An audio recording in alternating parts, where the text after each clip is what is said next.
Hey, this is my fourth wrestling show review and my first TNA Impact review, and for the just over 6 billion of you who haven't seen one of my reviews before, I'm Calum, and I'll be giving my thoughts on TNA Impact for the 19th of March.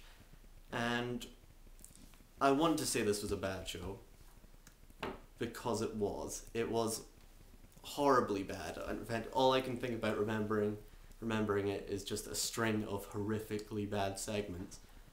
But it was one of those entertainingly bad impacts, not one of those really dull, boringly bad impacts. And I say that because it looked like it was going to be one of those boring impacts. Like, it started off with the main event Mafia coming out and Kurt Angle complaining that Jeff Jarrett had screwed him. And I was like, Jeff Jarrett didn't screw you, he punched you in the face. I mean, that's about as little interference as you can get.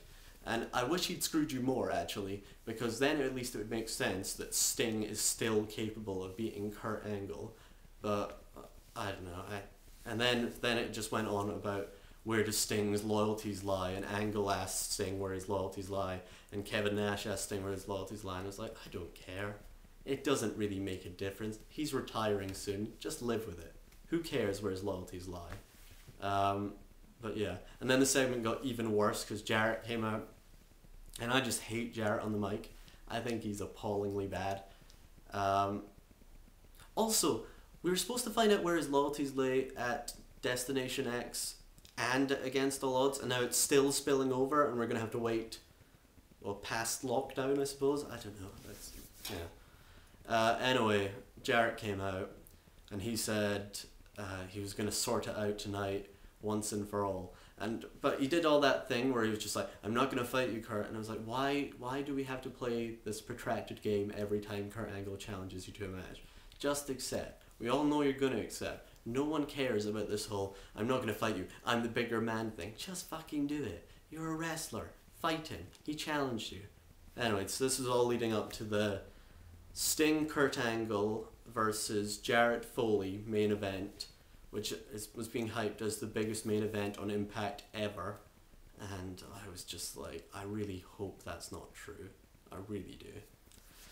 Anyway, just some general thoughts. I didn't enjoy Don West's heel commentary as much this week. I quite enjoy this storyline. Like, it's good to hear a truly heel commentator, because there's no truly heel commentator on the WWE, but I feel he watered it down this week.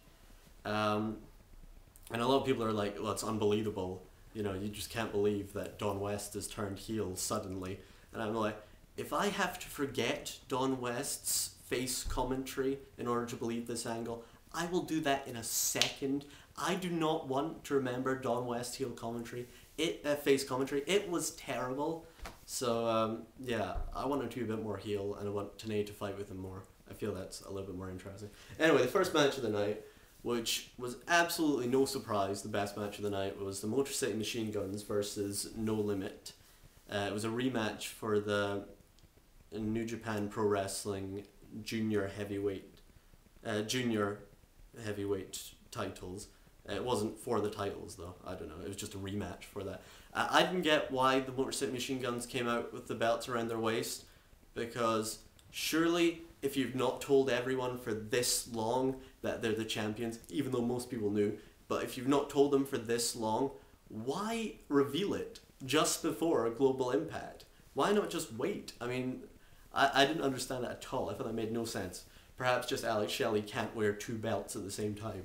I have no idea, but no shocker, this was a brilliant match.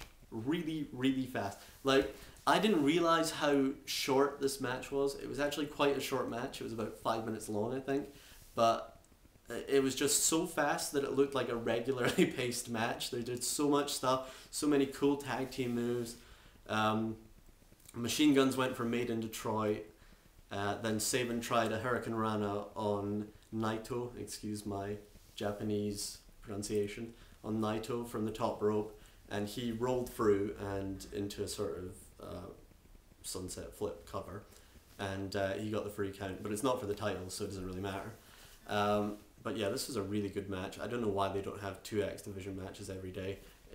It's always the best match on the card, and I know half the people watch Impact for Sting an angle and all that, and the other half watch it for the X division, right? And I used to be in the first category, and now I'm in the second category, and I want to, I want more X division matches. It's ridiculous. You got 2 knockouts matches in this card, but yeah, I didn't get that. Anyway, Beer Money come out, and they pushed Nolan out in the ring. I don't know why, but they basically suddenly are not cowardly anymore, and they challenged Team 3D to a match in Philadelphia. And I was like, this is suicide. Why the hell would you do this? So at Lockdown, Team 3D is practically guaranteed the titles, I'd say. Yeah, I don't know why suddenly Beer Money would be portrayed as valiant warriors, but they were. And yeah, it should be an okay match. I thought the match at Destination X was quite good until the ending, which was absolutely terrible. But yeah, yeah, and I'm glad they're giving this feud a bit of hype, because I think it kind of deserves it. I think they're both good tag teams. Next we had Kong and Saeed versus ODB and Taylor Wilde. Cody Deaner was in the audience, ODB's new beau, if I could use such the word. I actually noticed him in the audience before this segment. He is so recognizable with that ridiculous haircut and mustache combo that I saw him in the audience. But yeah, but I thought Kong and Saeed would win, and I thought if they would lost, Saeed would get pinned. But once again, Taylor Wilde pins Awesome Kong, which I hope is leading up to a knockout title match, because I know we've seen it before 100 times, but she is better than every other face on the card, so you might as well do it. Yeah, but they won the match, and then clearly they'd never watched an Awesome Kong match before, because they started celebrating the ring with Kong behind him until she started beating them, and she was about to do another implant buster to ODB when Cody Deaner came in. We all know he's a wrestler. Why didn't he just wrestle? I don't know. Yeah. Then it was Sheikh Abdul Bashir versus Samoa Joe. Oh dear.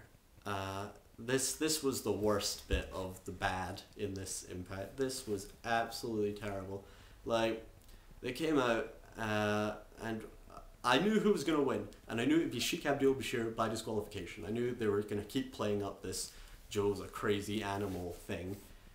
Jim Cornette had put Abdul Bashir in this match for punishment for what he did at Destination X, which I was just like, just leave him alone.